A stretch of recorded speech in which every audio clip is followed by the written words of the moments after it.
Welcome to the Breakaway USA podcast. Today we have a special show for you. We have, of course, Mr. Gentry Jeevers on, member of the Breakaway USA team, and we have a special guest, Kevin Phares, who is a radio host and the host of Speechless with Kev. Now, let me tell you a little bit about Kevin. He's a 23-year-old Catholic conservative activist and the host of Speechless with Kev. Now, he had a passion from a young age for patriotism and preserving the fundamental ideas of America through his time in scouting, where he ultimately earned the rank of an Eagle Scout. He began to work in politics by helping his local party with municipal elections during his high school years. Now, when he got to college at Illinois State University, he founded the Turning Point USA chapter, where he served as a president until he graduated this year, 2023. Sorry, last year. He got a dual degree in marketing and political science. He works with Turning Point USA.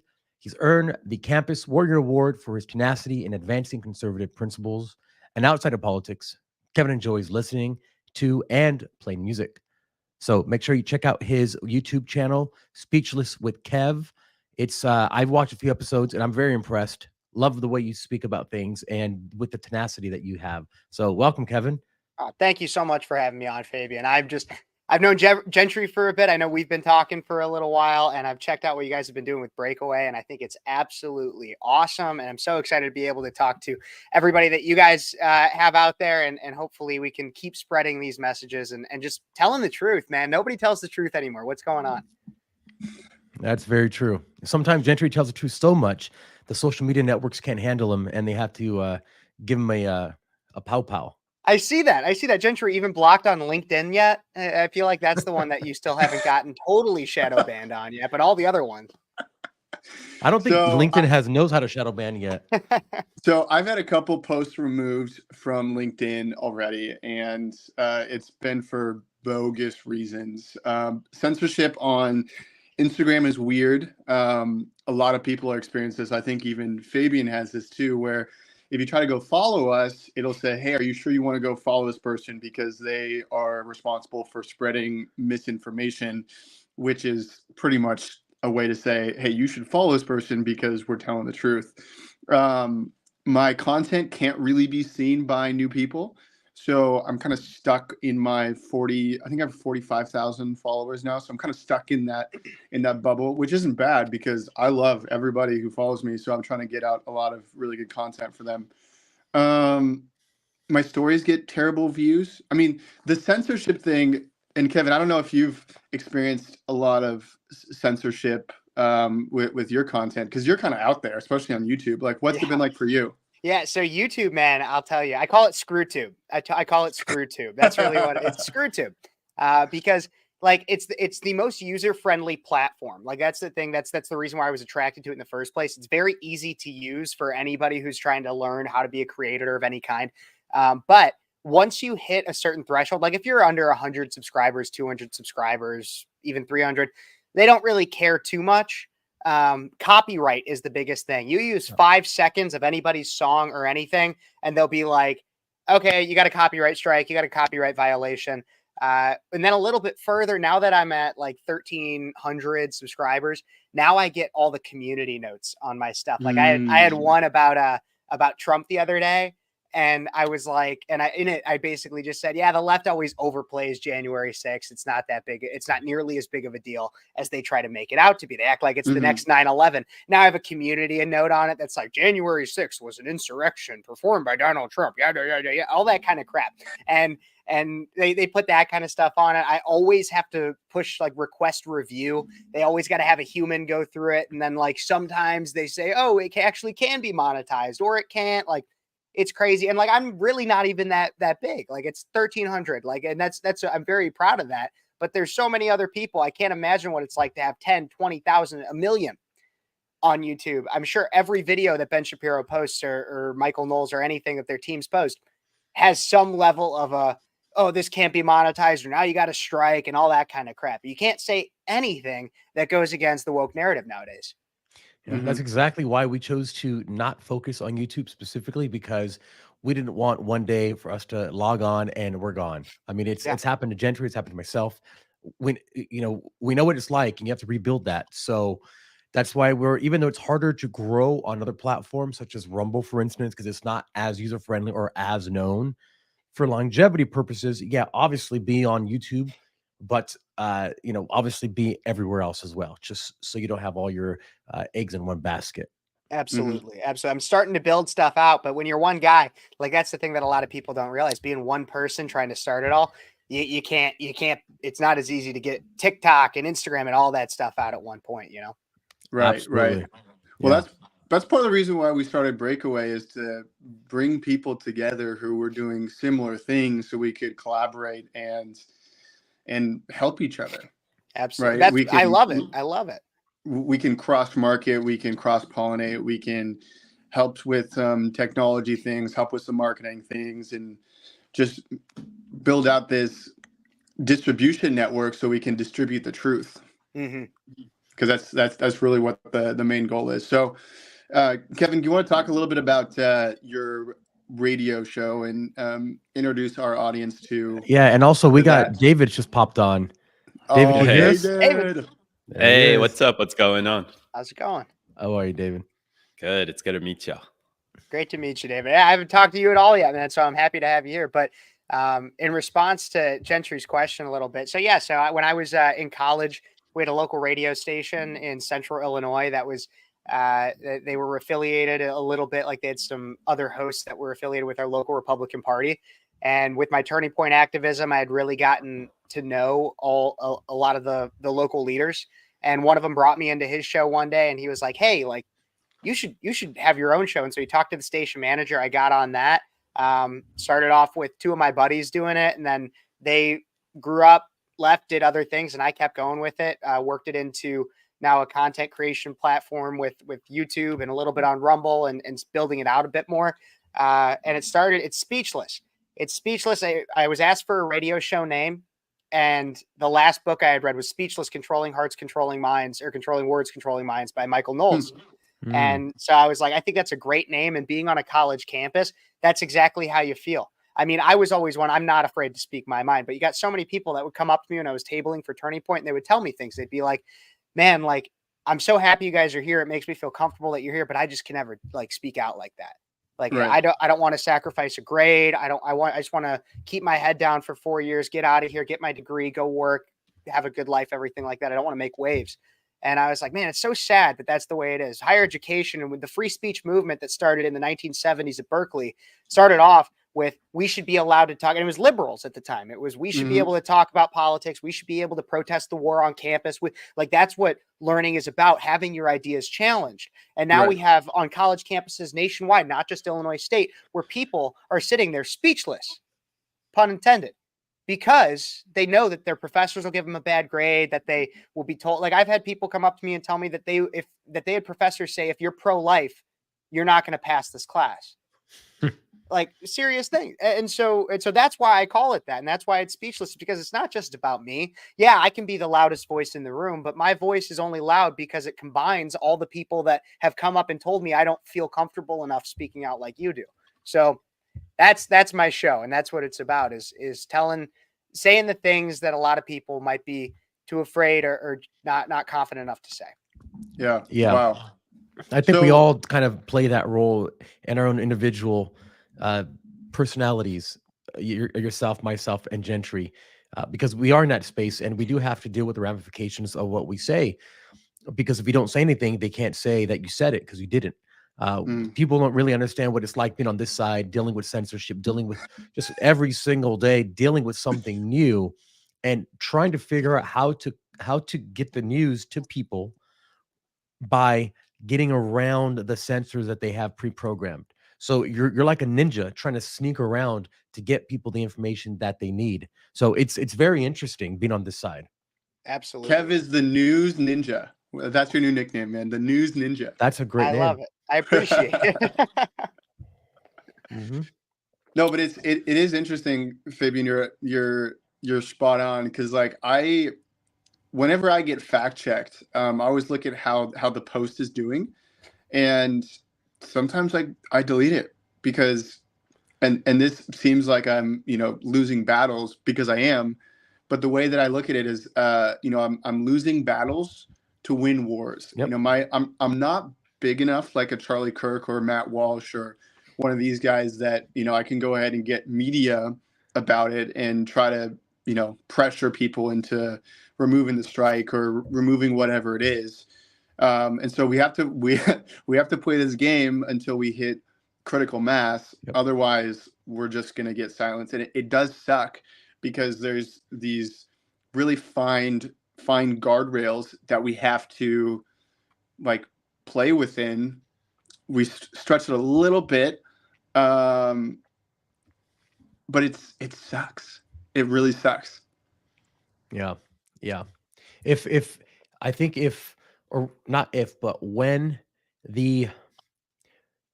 it's not even an issue of the UI of Twitter or X. It's just the type of people that use Twitter are not the same types of people that are spending all day on Instagram. Mhm. I wish that was the case because the transition would be so much more smoother. And I'd say, screw Instagram. I'm on X all day long. Come see me there. And I see Elon making iterations to it to make it better and easier for people to use. So I have high hopes for the future of it. Mhm. But in the meantime, we got to deal with what we have to deal with. Absolutely.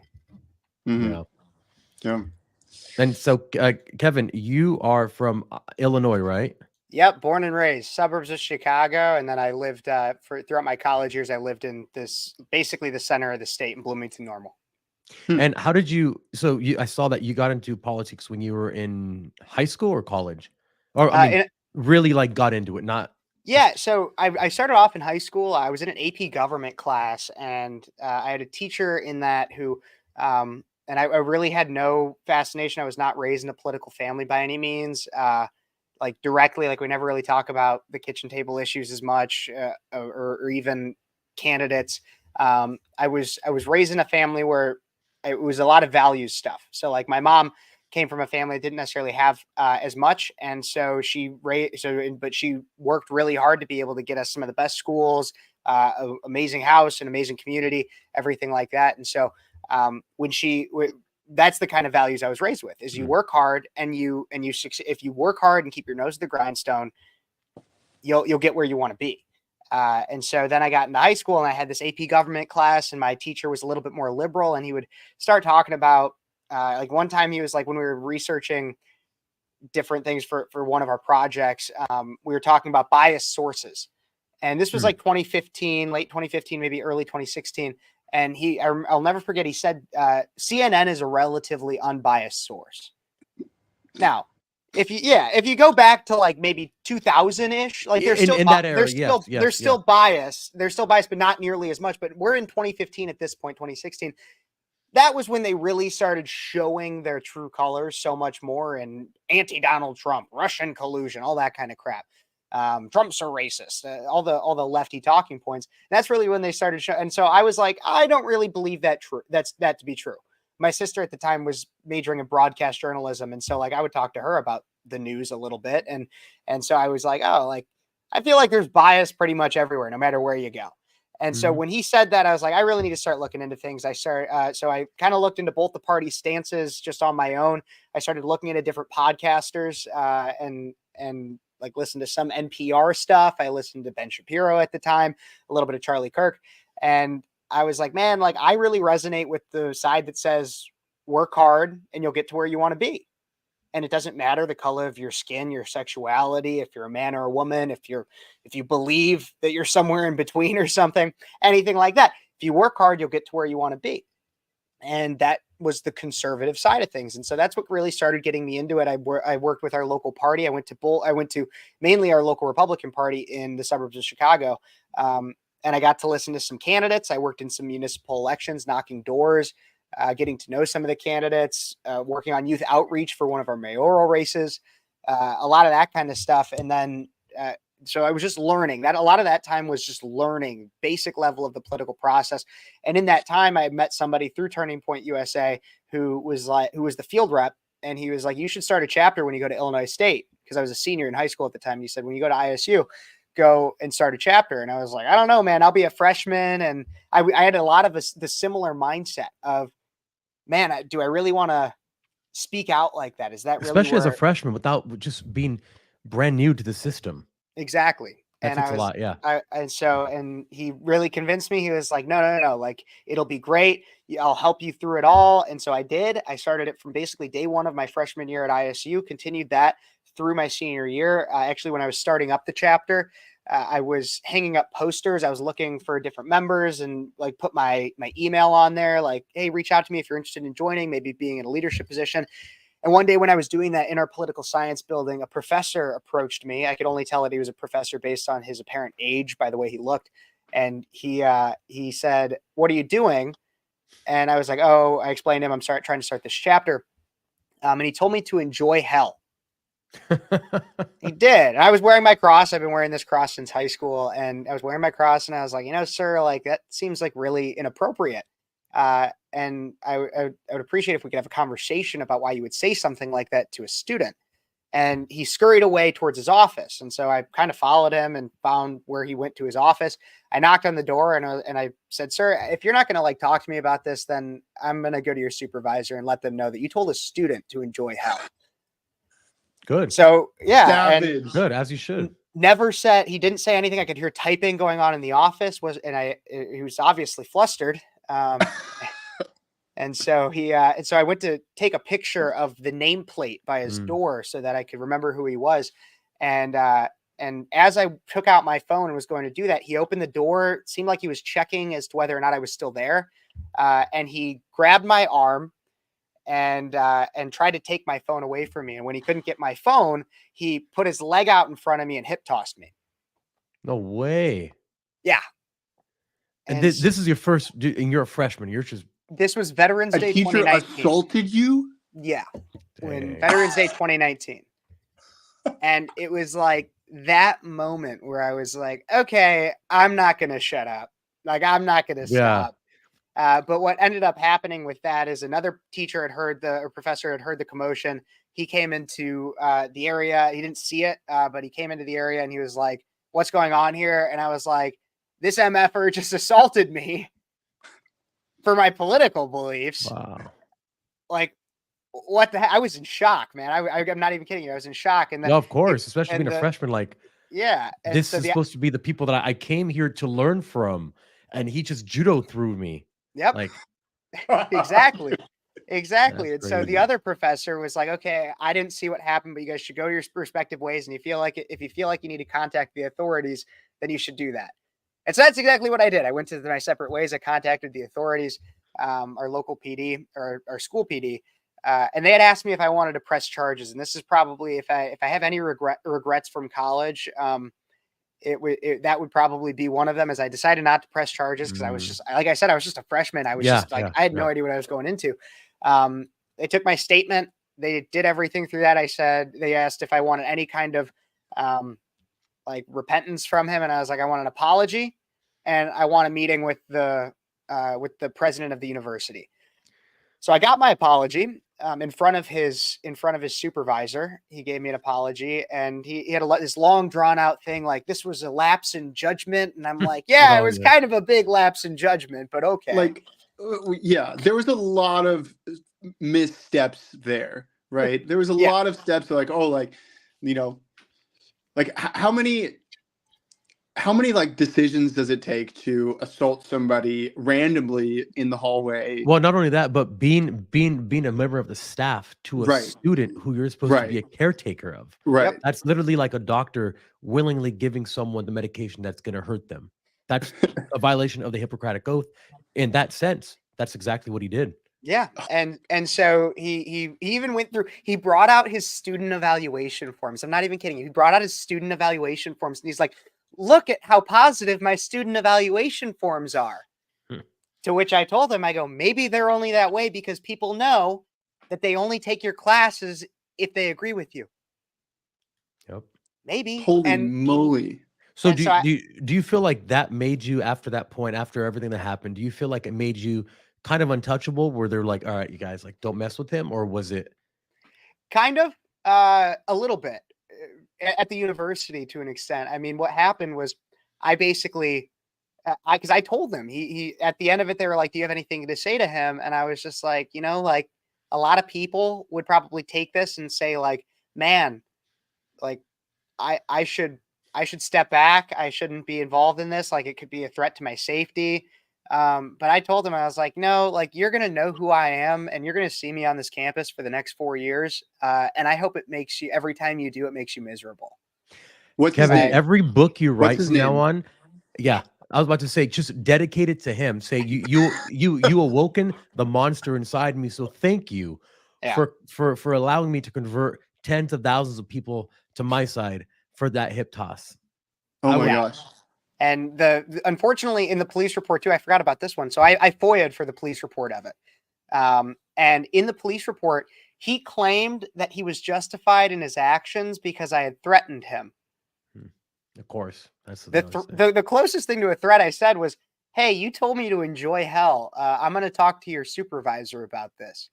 There was no threat of violence, anything. Like, it just absolute victim card. Like, that is the liberal mentality in a nutshell. Is you assault me physically, you lay a hand on me, and somehow you're still the victim.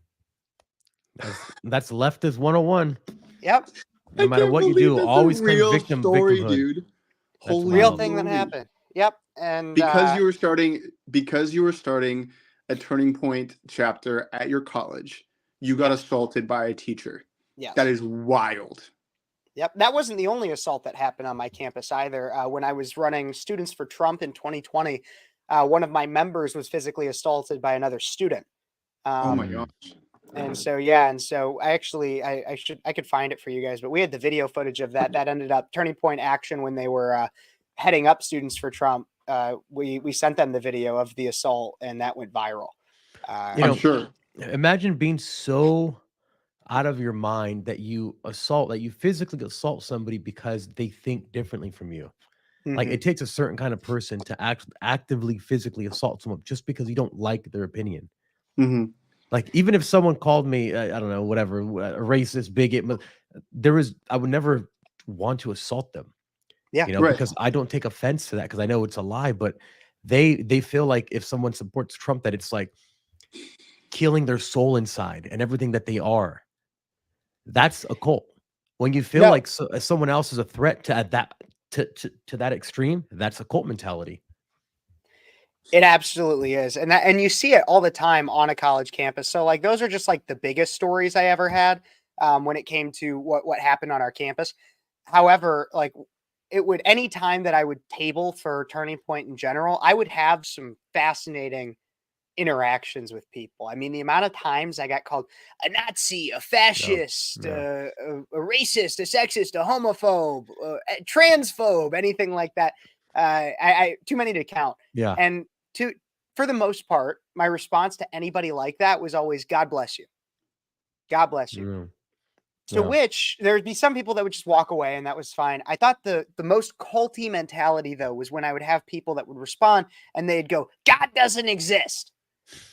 And I think about that situation in depth to the fact of they are so brainwashed, essentially, to where I offer them, even if you're not religious, I offer them a non-denominational. I'm not stressing like my Catholic God blesses you or anything like that. Like, I'm not anything like that. No, it's a non-denominational well wish or good tiding, to the point of which they won't even accept that. They are so angry about it that they respond to me and say, God doesn't exist. Like that is a cult mentality right there. You cannot even expect or accept a well wish from anybody because you are in a firm belief in the city of your head. You are living such a narcissistic and tunnel vision mind view or worldview that you cannot accept somebody else's belief and understand the deeper meaning of what I said to them. Mm-hmm. And that's really where the cultish mentality comes to. I mean, I'm also a firm believer. If you don't want to engage with me, I'm not going to force you to. Right. I'm not going to force you to. I'm not saying, hey, you who's obviously got your headphones in and is walking past and seems to have your head in your phone and doesn't want to talk. You have to come over and talk to me. I don't go grab them and say, you have to come over and talk to me about why America is the greatest country on earth. No, I don't do that.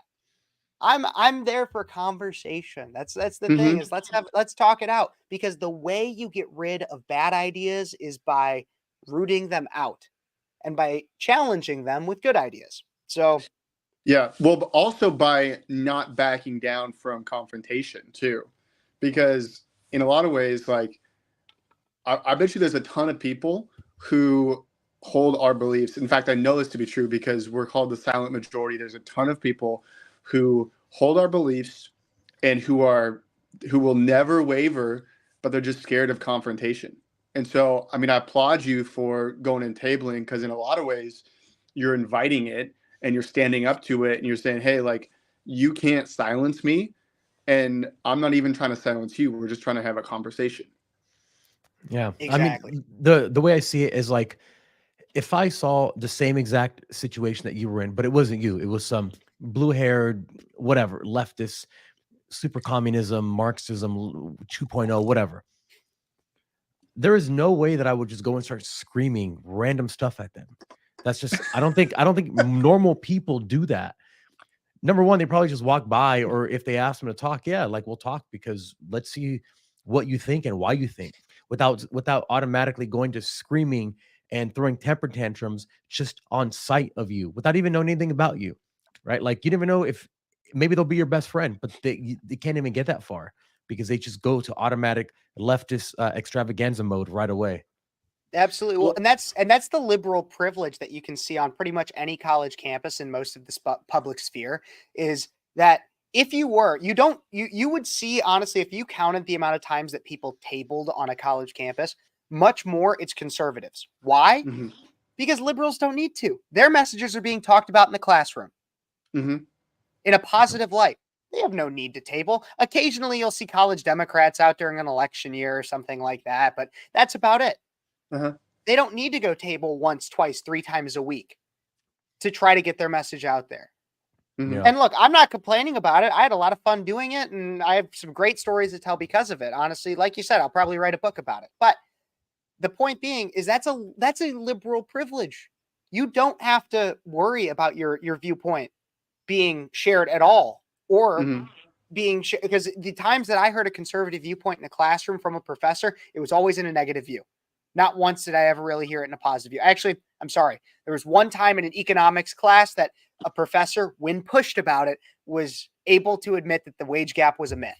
That was the only time that a conservative viewpoint was ever, and it wasn't even positive. It was more of just a matter of fact, Yep. Yep. mhm, mhm, because he started talking about the wage gap. And I asked the question, I was like, well, how's that calculated? And he was like, well, the average median income of women ratio to the average median income of men. And I was like, oh, okay. So like that doesn't include experience, job, time in the career field, your degree that you got when you got out of college. Doesn't include it. Well, no. So could you say that like that it's kind of a flawed statistic? I guess you could say that. That's the closest thing to a conservative message I ever got. And it was because I had to pry for it. Yeah. Yeah. And so yeah, when you're in a college class and one side is being taught as if it's objective fact, that's a privilege. mhm, And it's honestly indoctrination. And you'll hear that word all the time, but like it mhm, truly is. And from somebody who just experienced it, I just graduated a month ago. mhm, It's truly happening. It is happening. Not every professor is that way. There's some that are nice people and they teach what they are supposed to teach, but there are some, many, that will Yeah. tell you that will tell an opinion as if it's objective fact. When you have people that didn't get into politics like I did in high school and do my own research and have dedicated a lot of my time and life to it, there are people that are out there where they'll just take that, oh yeah, gender is on a spectrum. You know, That's what it my professor told me, so it must be true. there's something to be said about weakness and strength in people who believe in independence and conservatism, and then people who believe in this leftist stuff. It's very rare, and I've met many, that you'll see someone who touts this leftist ideology that is independently strong when they're by themselves. For instance, what you just said, you went out in public on a campus with a table and you put yourself out there in the middle of a liberal campus. Now, what they do, conversely, is they hide behind a computer screen. They talk to each other and they don't go out in public until they're all together as a group, because that gives them the strength. You separate them from the herd and they become that shy, insecure person all over again. I've talked to Mhm. many trans activists, I mean, you name it, and they're all the same way. So they would never think of doing something like you're doing if the reverse, rather, if the situation were reversed, where they're on a Mhm. super liberal campus and they're by themselves with the table in the middle, ready to take on any newcomers who want to speak to them, because that's not what they're about. No, absolutely. And I'll tell you, we're multiple times on campus. I'd be talking to like a snow cone colored hair MFer, like just whatever colors are going on up there. I mean, if you change this is a side note, but if you change your hair more than like 3 times in a month, then how can I decide? And how can I trust that your opinions won't change the same way? However, Mhm. I'd be talking with some of them, and there'd be some random girl that comes up, and it was always a woman too. It'd always be, "Are you safe? Are you safe?" Mm. And I'd be like, Why are you asking? We're just having a conversation." Blink Like, one if yes, blink two if no. I'd be like, "What the heck?" That's you're right. Are Oh you my safe gosh. is really code for like, do you need somebody else here so we can team up against him because you can't Yeah, stand on your own 2 feet? Like, that's wild. just that's essentially what it was. Are you safe? Like, what? We're not at like a party or something, and like you think that some dude just like slipped something into her drink. Like, no, we're on the quad. Like, there are Yeah. cameras and there are witnesses. Like, if there was anything that anybody wanted to do, Like you'd you're know it. forcing them to sit there and they're not able to stand up. Yeah. Some mind control that you have over them. Some Mm. pulling the strings. Yeah, exactly. And I've been told I don't have Riz, so it's not that either. So So, Kevin, you did a really good job of surviving college, a conservative. Do you have any advice for like freshmen or people who are in college right now that are battling this, or um, any advice on how to survive college, a conservative? yes. So there's a few things. So first off, this is to more of parents and high school seniors or somebody in high school. Do not go to a 4-year university unless you have two things. The first is you have to have a clear reason as to why you are going to said 4-year university. If you are planning on just going undecided, not only are you wasting money, you're just wasting your time. Like, go with an intention. Go because, okay, I need this degree. I want to become a lawyer, or I want to become a doctor, or I want to do some, or I want to be a teacher. And so I have to have a reason for that. Like, there's a reason why I'm going to college. That's the first thing. The second is make sure your values, you know exactly what your core values are. Because if you are wary on any of them, then you will go into a college classroom and you will have professors that will challenge those core values, and you are susceptible to having them changed. Mhm. If you currently value your family and the nuclear family, you will have those challenged. If you currently value the idea of making money and being able to keep as much of it and being responsible with it, you will have that challenged. So those are the two things. If you're planning on going to college, if you're currently in college and you don't know the answers to those two questions, why am I here and what are my values? You shouldn't be there, and you Yeah. shouldn't go. Yeah, and That's the the biggest. issue, Those are the biggest things. the and to piggyback on that, the issue that allows leftists and this ideology to have such a strong uh, stranglehold in the universities is partly because students go there with an open mind to learn, to accept things that they may not know before. So they use that to then insert their virus into these people.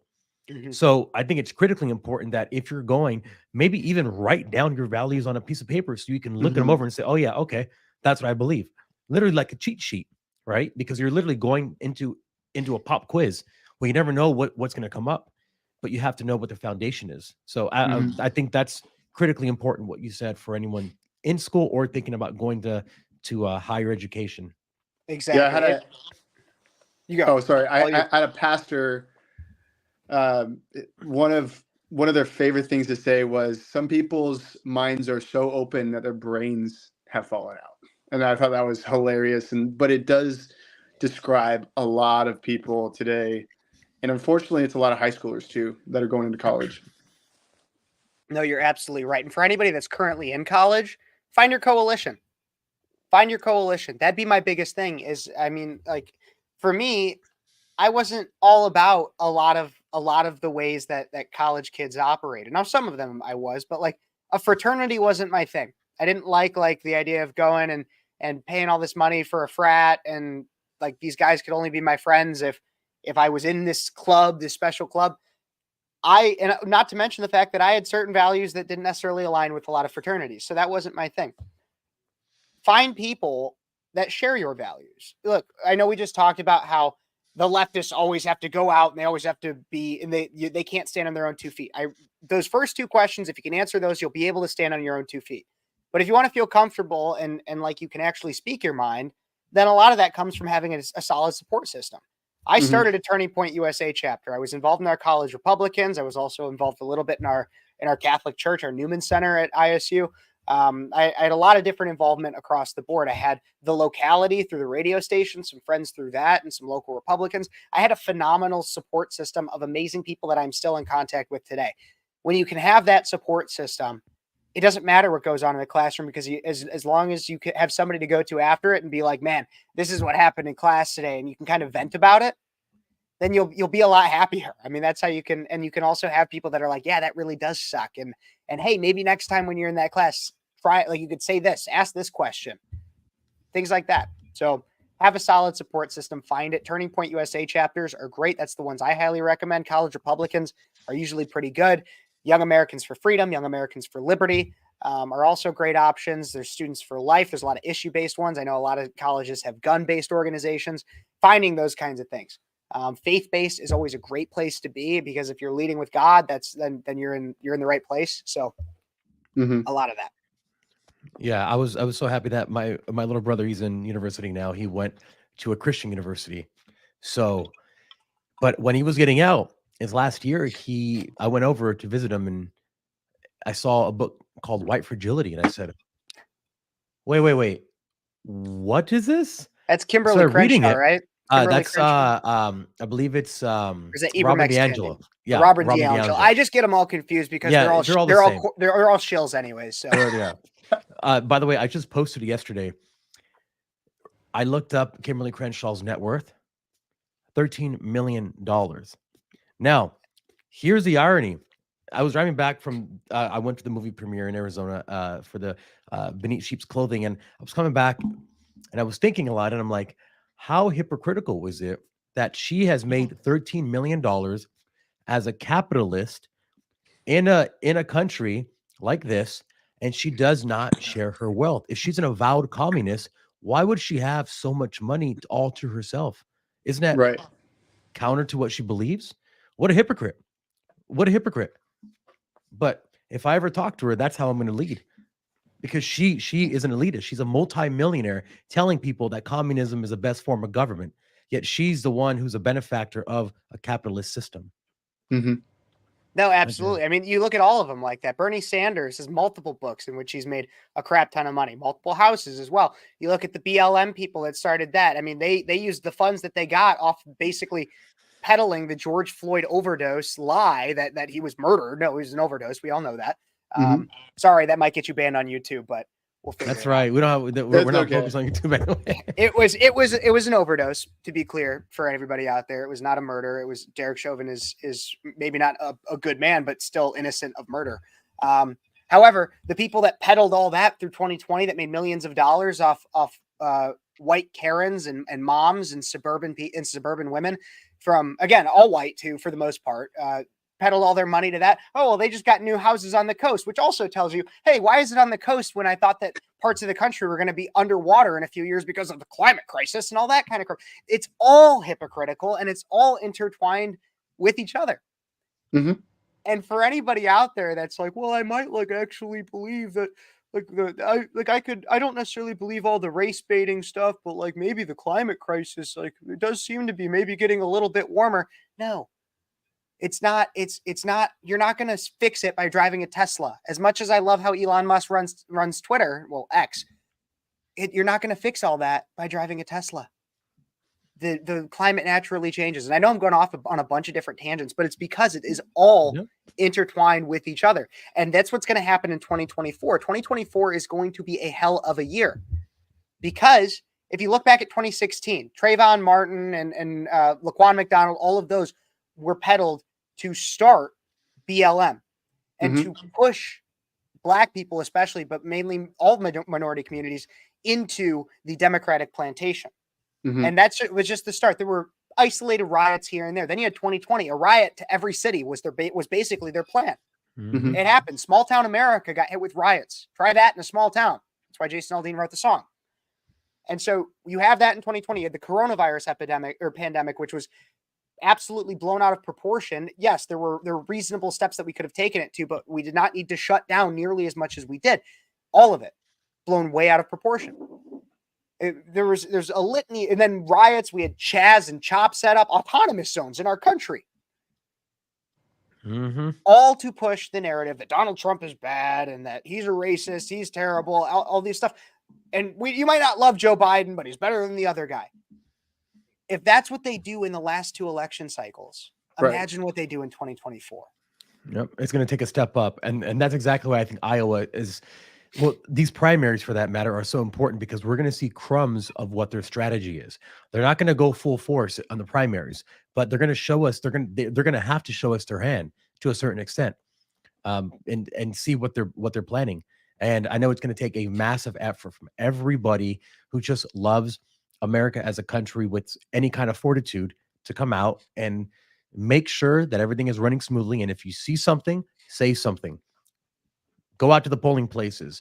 Look at who's coming to collect your mail and the mail-in ballots. Get connected with an organization like Turning Point. I believe it's Turning Point Action. Turning Point Action is the political wing, yeah. Who are essentially setting up for this when it happens. It's going to be wild. No, absolutely. And they already are setting crumbs. Okay, so Joe Biden, like a week ago, released his first campaign ad. Did you guys see it? Did you guys see the campaign ad? It's all about January 6th. He's like, January 6th, MAGA extremists, MAGA terrorists. Exactly. It's all buzzwords. All buzzwords. Exactly. Now, here's the thing: is you'd think. Usually, you wait a little bit. This is just so I do a little bit of political consulting on the side, and so I know the general way a campaign works. Usually, you wait until a little bit later in the campaign to go negative on your opponent. And right now, I'd say Donald Trump is the opponent simply because he's so much higher in the polls. Anything could happen in Iowa, and I know we might talk about that a little bit. But he also obviously believes that Donald Trump will be his opponent. So to go negative so early is a big thing. First. Second, he's not only going negative on Trump, he's going negative on pretty much anybody watching right now. Yeah. No Republican. On half of America. Exactly. No Republican is out here being like January 6th was a great thing. And we should have taken it back. No. The vast majority of Republicans, if not all, see January 6th as, man, like that really shouldn't have happened, but like it's also not the next 9/11 as the left tries to make it out to be. And so when your first ad is that, when you are the incumbent, that's the other thing to remember. He's the incumbent. What he should be running on, but he can't because it simply doesn't exist. But he should be running on accomplishments. He should be running on like what Donald Trump said in 2020. Best economy in like the last 50, 60, 100 years ever, whatever. Yeah. Great border security, insulin costs down, or like there's so many things that you could be running on. No new wars. Oh, wait. Sorry. That's another one you can't run on. But that's usually what your first ad, if you're an incumbent seeking re-election, that's usually what your first ad is look at everything that I've done. But again, he's going to go with the same strategy in 2020 in which the other guy is just worse. You should vote for me because the other guy is worse. That's essentially what he's doing. And it's a really, really sad state of our democratic republic or constitutional republic when that's the way that it runs is you shouldn't vote for me because I'm good and I've proven myself. No, you should vote for me because I just think the other guy's worse. You're going to pick the lesser of two evils. And so and so really what he's setting it up for too, when it comes to all that, is he's trying to claim, and there was another ad that was put out and it was like a fake, I don't know if you guys saw this one. It was a fake movie trailer for Trump's America. And it basically highlighted it as if Trump's America would be like this authoritarian Christo-fascist dictatorship. Which again was hyperbolic in the most insane senses, but it shows you what they're trying to do. What they're trying to do is say that if Donald Trump were to be reelected as president of the United States, it would not be fair. They're trying to say that through the January 6th insurrection narrative, and they're trying to say that in the fact that he's a fascist. basically Hitler, that he said Mhm. in that one interview that he'd be a dictator on day one. And so that means that if he were to win, they're going to deny the election results. They're going to complain that Republicans denied their election results from 2020. But 2016, they denied the election results. They said it was Russia. And 2024, if Republicans are to win, which I believe they have every chance to, unless they once again snatch defeat from the jaws of victory, then they will claim Yeah. that it was stolen. Yeah. They are going full nuclear option. Like you said, usually you tout what you've done during your term to make a case to the voters to vote for you again. In this case, he's literally saying, if you vote for Trump, America is done. Like that's what they're doing.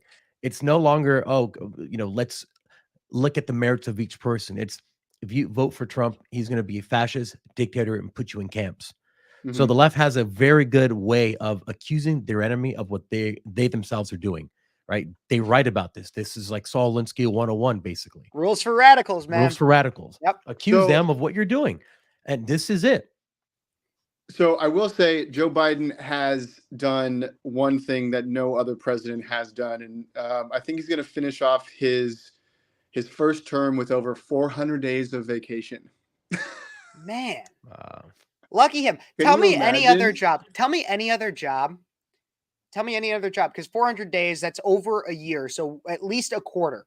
Tell me any other job where you can make $400,000 a year. That's the salary of the president. $400,000 a year. But the benefits package is millions, right? Because he gets his own private jet, own private security. Yep. So on top of the benefits, $400,000 a year on top of the benefits that'll be lifelong, and take a quarter of your time in that job off. Tell me any other job where you can do that. Yep. I mean, you can't really do that when you're the president, but he did anyway. Well, you can. He's basically traveling for free. He's traveling on Air Force One. So we're paying for his vacation. Exactly. That's the thing is I hate to call it free. No. It's not free. He's traveling on our dime. And all secret security, the Secret Service, we're paying for that too. Yep. We're paying for Hunter when he flies to DC. To interrupt Congress out of nowhere. Hunter's crack. Yes. Literally, that's taxpayer-funded cocaine that he brought into the White House. Oh my gosh. Taxpayer-funded cocaine. Man, that sounds like a South Park episode. Might be. Are you guys convinced it was Hunter? I know this is a tangent, but are you guys convinced it was Hunter's cocaine? No. What I say in the White House is the parents are out for the weekend and the kids have taken over the house and are throwing a house party. That's what I see the White House as in this ministry. Maybe grandpa doesn't know what the hell's going on. They're partying right behind his back and he has no idea. I could see that. I would also just say that I wouldn't even blame some of his staff for needing that. Screw the Adderall. I need it straight up because this guy, he goes out on stage and it's the national depression. That's what he says. So now I have to deal with that kind of stuff. I can only imagine. I'd probably be coked out too if I had to be on his PR team. Meanwhile, they're doing things inside certain Senate hearing rooms that probably required a lot of cocaine. And I mean, honestly, I think that entire administration, we know it's full of these crazy neo-Marxist leftists, and we know how they are. So just imagine all those people with power in the White House.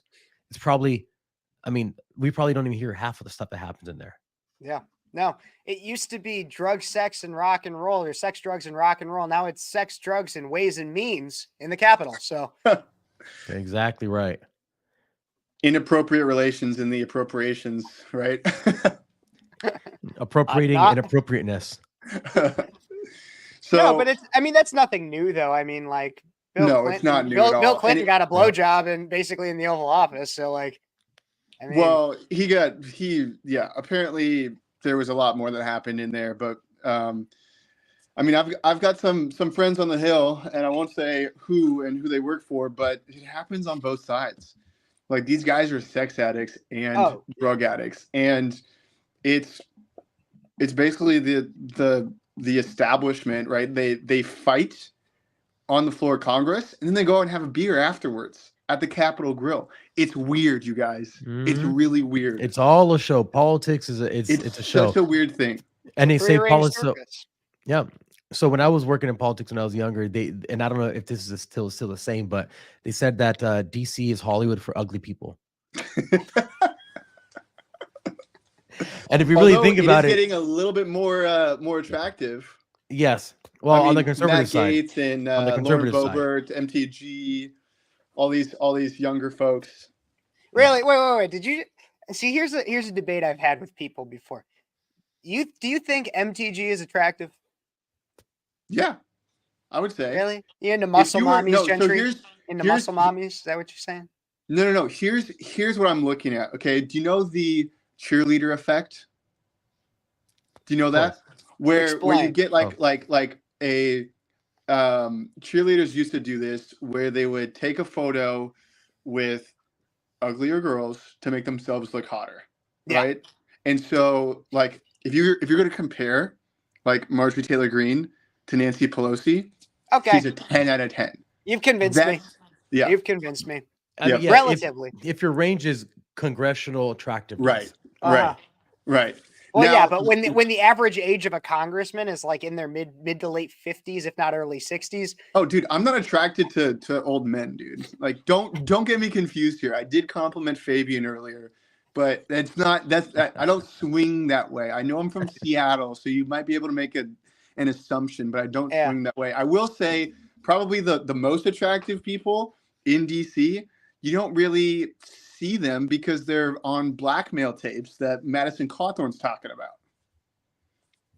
This is true. But did you see Dave Chappelle's special? I think he had a point in that. Did you hear about? Did you? No, see? I haven't seen the newest one. So the new special, he talks about it. He's like, Does you he know, come like out with a special like every week? I'm always like, hearing about a new Dave Chappelle special. every 6 months or something like that. But he Yeah, had a new special where in it he talked about he was like, you know, like he started making some jokes about like disabled people and stuff. And he was like, you know, like he said there was this disabled guy, Madison Cawthorn in Congress, and he comes out and he says that like there's these insane sex parties that happen in Congress. And he goes, now I don't doubt that happens, but I doubt he's the one who knows about it, because who wants to invite a cripple to a sex party? I think Stephen Hawking actually just blew the lid on that whole joke. My God, that thing was insane. I was honestly like to an extent. Okay, it's awful. Like I want to be 100% clear. It's awful. Everything with Epstein is awful. But when I heard that Stephen Hawking was included, I was like, you know what? Kind of impressed.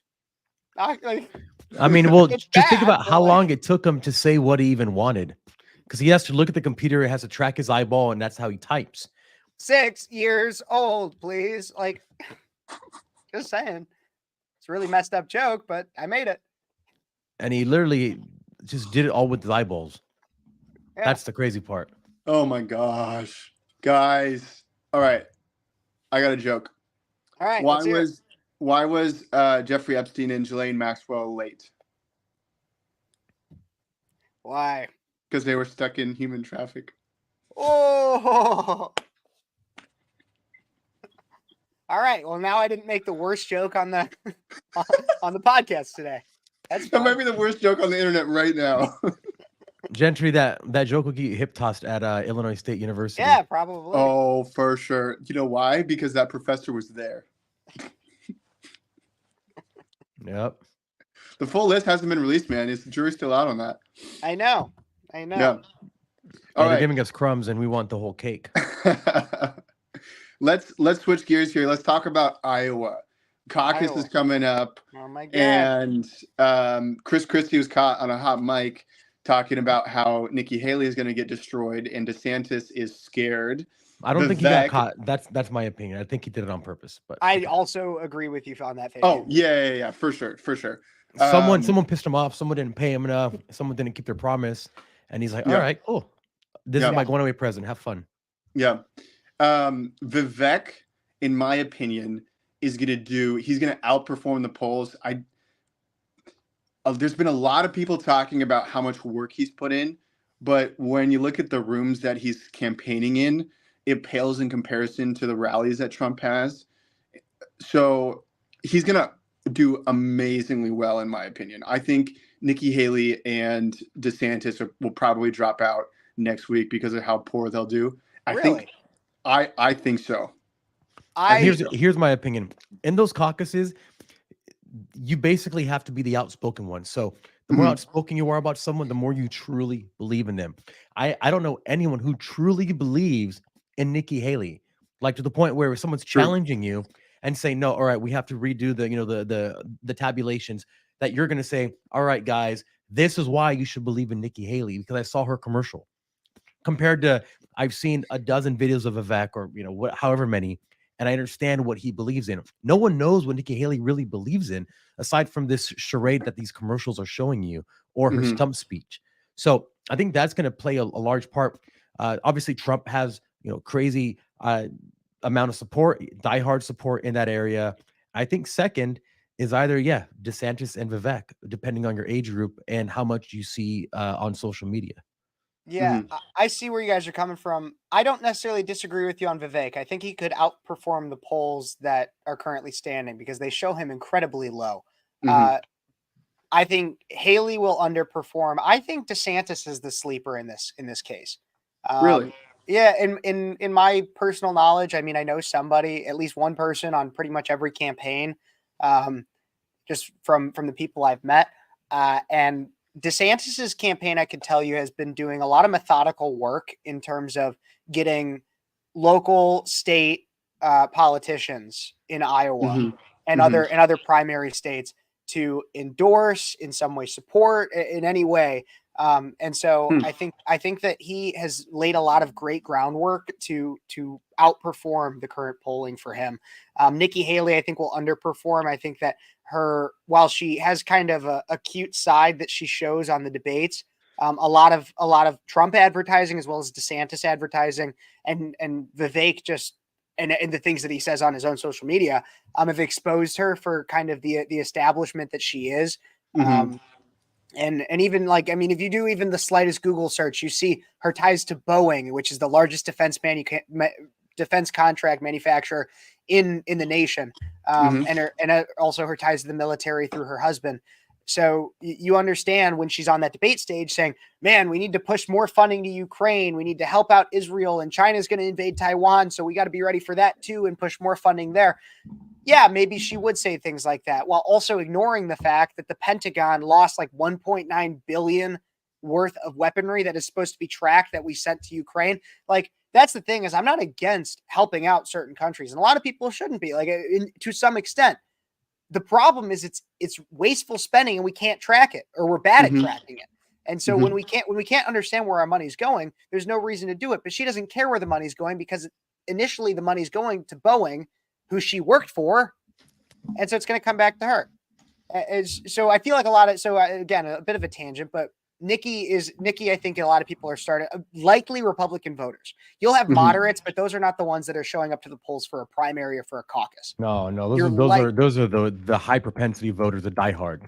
Exactly. Yeah. And so that's why I think Nikki will underperform. I think Ron will overperform.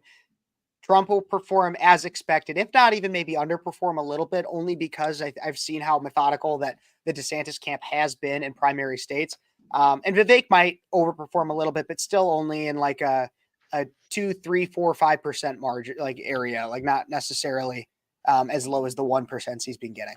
Right. I see what you're saying. So my next question is kind of about the whole primary in general and all the debates and all the money spent. I mean, these guys know that they're running for second place and they're spending, tens of millions of dollars each. I heard that Nikki Haley up until this point has spent like $78 million something crazy on TV ads. And DeSantis in the last few months has spent $36 million on ads just in Iowa. Maybe I'm getting that wrong, but that I've seen that 36 million number a ton.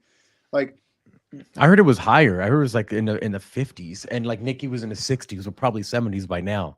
But like, it's astronomical either way. I mean, but like my point is, like, are they blind? Do they understand that they're going for second place? Do they actually think that they can win? And because a huge majority of the base believes that they're going to come in second. And so if they believe it, then it's going to happen because we're the ones who are going to vote them in the primary, right? So, like, plus they haven't done a very good job. They've wasted a tremendous amount of money. We don't have the infrastructure that Democrats have, right? Of ballot harvesting and all this kind of stuff. We could have built that with the hundreds of millions of dollars that they spent with Ronna McRomney, if she would have done a different job. Well, not even with Ronna McRomney, but there's different projects in each state that are trying to copy the Colorado model, but just on the opposite end, right? Yeah. So like my thought process is like, do they hate America? Like they spend all this money on their campaign. Do they love themselves, and do they see themselves in this like egotistical way, and they want to be president so bad not because they love America, but because they love themselves more? Does that make sense? Yeah. Like I did. There was a video. There was a video to kind of almost piggyback on this about what we were speaking about Nikki Haley not being quite the person that she said she is. And I don't know if you know Valentina from Missouri. Mm-hmm. She posted a video, and it's going kind of viral right now, where she went to a Nikki Haley event in Iowa, and she asked her a question. And I don't know if it's maybe her husband or Valentina's business partner, some guy. It's her brother. Her brother was filming, and they literally kicked him out. But I did want to pull this up because it's very interesting to see how protected and shielded she is from real people. So check this video out right here. These guys are fantastic too, by the way. Yeah, we're not doing videos. We are. We're not doing videos. Hey, come on. Whoa. Whoa, why can't I take a video? Why can't I take a video, huh? Why can't I take a video? Yeah. Why can't I take a video, huh? Wait, tell me why I can take a video. Thank you. Goodbye. Wait, why am I being removed? You forced your way in. I didn't force my way. Yeah, I you made did. the You line. forced your way in. God. Please leave. Thank you. Nikki Haley, ladies and gentlemen. Just so you know, I was recording, and now they're removing me.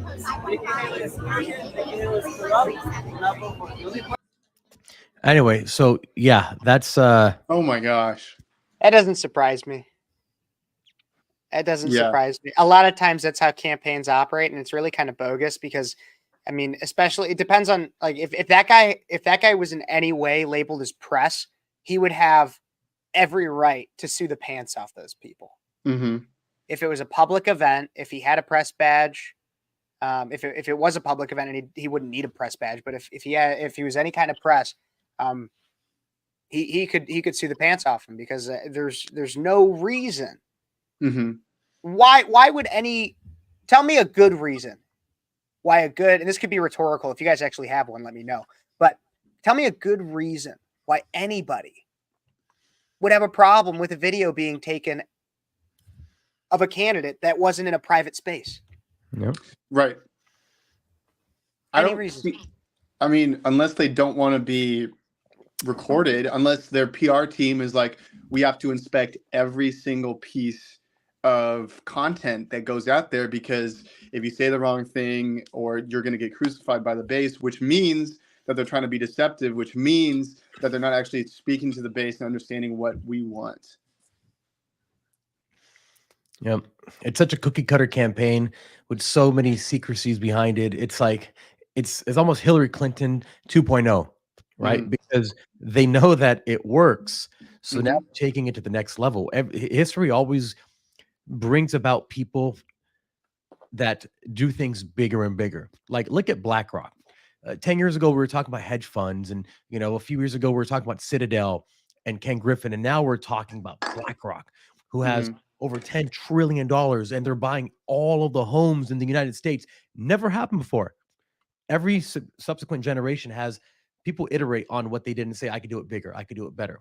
I mean, even happened in classical music with the size of the orchestras in a symphony. They're all just one-upping each other.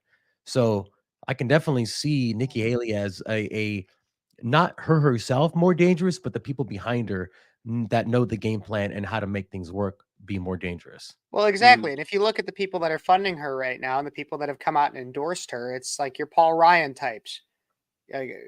Not quite as far as Liz Cheney, but it's a lot of Ken Griffin has supported her financially. Who's formerly, like you said, I believe you said you mentioned Ken, but if not, Yeah. yeah. Ken Griffin. And so like I kind of know Ken Griffin, not like personally, Mhm. but he started getting his hand into the 2022 governor race of Illinois. Mhm. And so we had a mayor of Aurora, Illinois. It's like the third largest suburb in the state, just a suburb of Cook County of Chicago. And he was running, but everybody, pretty much the vast majority of Republicans in the state already supported this guy named Darren Bailey. Darren Bailey is a Southern Illinois farmer, did a great job of framing his campaign and building a grassroots movement. However, it wouldn't really sell very well to Cook County. There's a lot of strategy issues that I would critique with it. However, when Ken Griffin financially supports the mayor of Aurora, who in 2020 came out publicly, like supported BLM, has talked very highly of JB Pritzker, has voted Democrat in like 2018, 2019. Like if you look up his voting rolls, that's what he did in the primaries. And that's what Ken Griffin supports because he believes that guy will win. Now, Ken Griffin isn't trying to support any type of conservative values messaging. No, what Ken Griffin and a lot of those people who have that large swaths of funding, what they're trying to do is not push a conservative message or even a liberal message. What they're trying to do is push their message. Whatever gets them more money, more power, more influence, but also to an extent tries to keep themselves out of the public eye. And that's who you should really be worried about. Be wary of the quiet man. Because when everybody else is talking, when everybody else is having it out, they're quiet and they're listening and they're ready. But when everybody else sleeps, that's when they strike and that's when they attack. And so it's not the Nikki Haley that you should be worried about. It's a car rode behind her or whoever that person is. It's not the Hillary Clinton you should be worried about. It's the George Soros. Because only recently have we started talking about him. Only recently have we started talking about the BlackRocks, the Vanguards. Those are what you need to be worried about because those are the ones they don't make a peep. They just watch, like you said, they watch the circus. So Yep. Absolutely. Yeah. And I think the strategy for something like that is to make the name so toxic that people don't want to be associated with it. Like we've seen the World Economic Forum's attendee list drop significantly, even in the last year, especially once people like Elon Musk really got on them.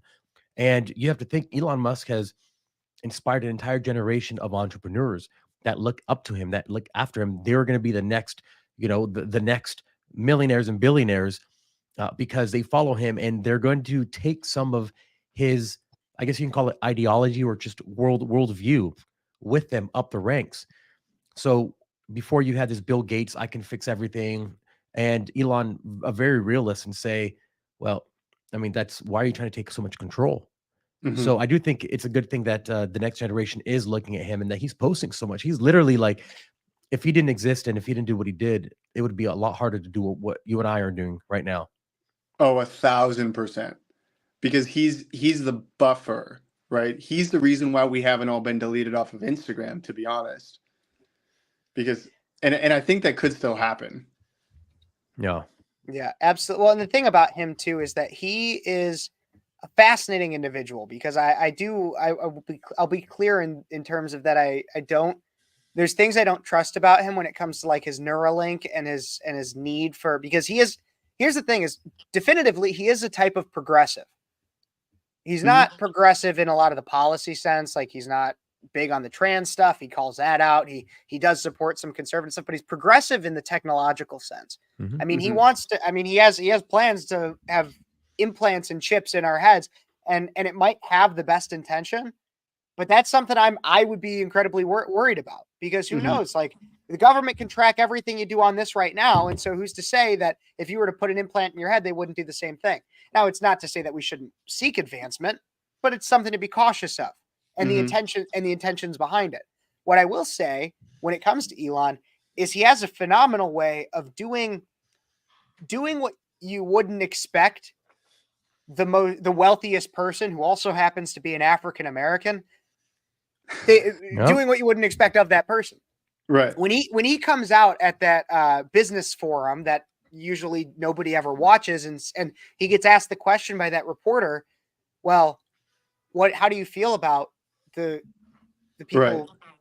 finishing or ending their advertising on X, and he comes out instead of like trying to do some kind of half-hearted apology while also sticking to some level of value. No, that's what most business people would do, is a half-hearted apology. No, we do want you there, but like we're trying to do free speech. No, he just goes, F you. F you, don't advertise. I don't Mhm. care. Which is unprecedented.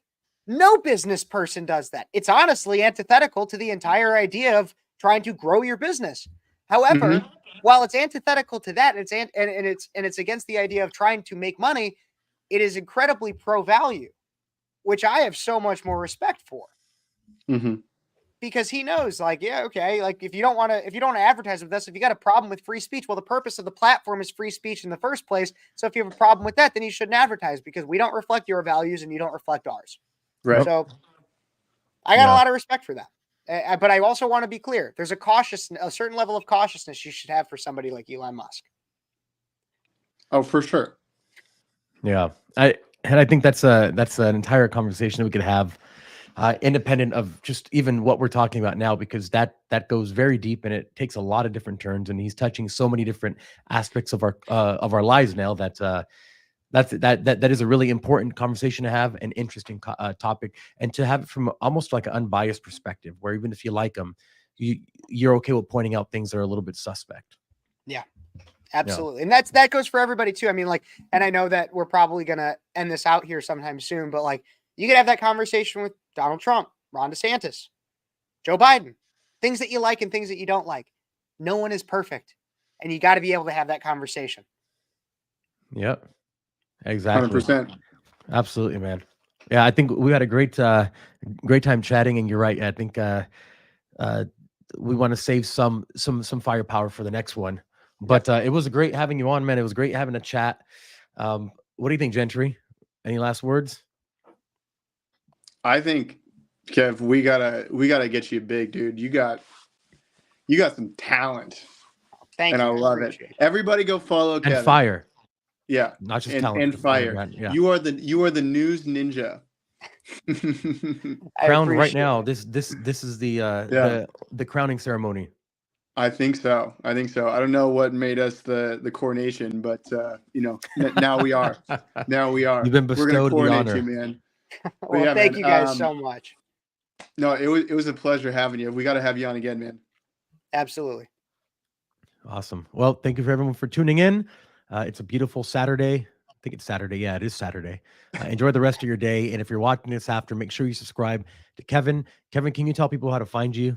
Yeah, all you got to do, if you Google Speechless with Kev, Kev, Speechless with Kev, you'll find me. That'll be the first thing. You go on YouTube and find it. YouTube is what I've been building out. I'm also on Rumble. I got some Instagram and stuff like that, but you can find all that through a link tree on my YouTube. So go find the YouTube Speechless with Kev.